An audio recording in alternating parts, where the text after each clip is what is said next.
Then I want to talk about lavender. So now we've got different kinds of lavender. So, and everything's falling out my vase, yeah? I'm trying to get a lavender out. It's fighting with a geranium.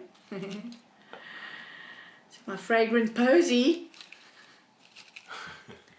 So lavender, this, if you look at, I took this leaf, it looks dead, it's not, it's just a seeded leaf. So if you take the seeds off here, you can actually see the seeds in here. You can actually bake with those. Where is it? It's a hard seed. Where is it now? There. It's tiny. If you can take those and you bake sugar cookies with them, it's very lekker. It's very delicious. And you can actually, it's actually calming and good for the, that's the one way that you can eat lavender. You now get lavender sugars and things like that. So you can take this, that's good lavender. I'm just trying to get the right smell here. There. You can take that and steep a tea. You can actually mix it with your geranium, and you steep a tea, and you what? Steep a tea. You make a tea from it. It's an old English word. Sorry, it's something my mother used to say. You brew a tea. So this is called Lavender augustifolia. Same thing.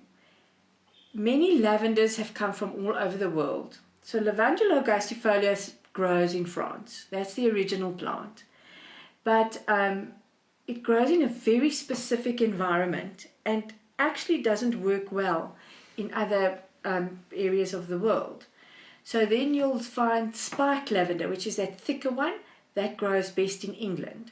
You get one similar to this in England, and you get one similar to this in South Africa. This is the closest to the original Lavender augustifolia, this one. But it's not quite it, because they've had to hybrid it because our temperatures are different.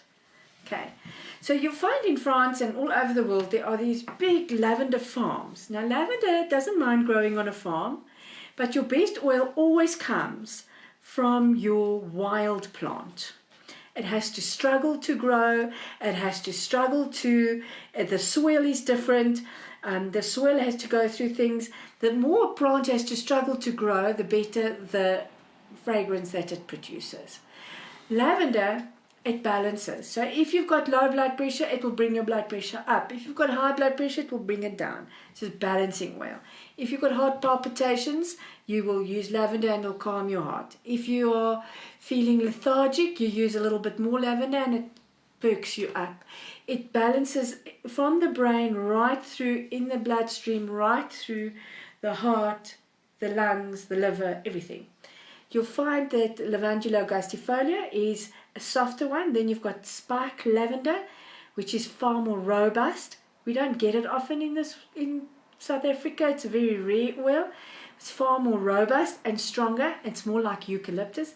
And if you don't like the idea of using eucalyptus, you can use spike lavender. But it's an ancient oil. It has been used in all kinds of medicines. It's been written about in all kinds of medical books, old medical books, and herbologists and things like that. It's powerful, it's well known, but we still just love its wonderful purple flower. On the skin, it's healing, so it's very good for keloid scarring.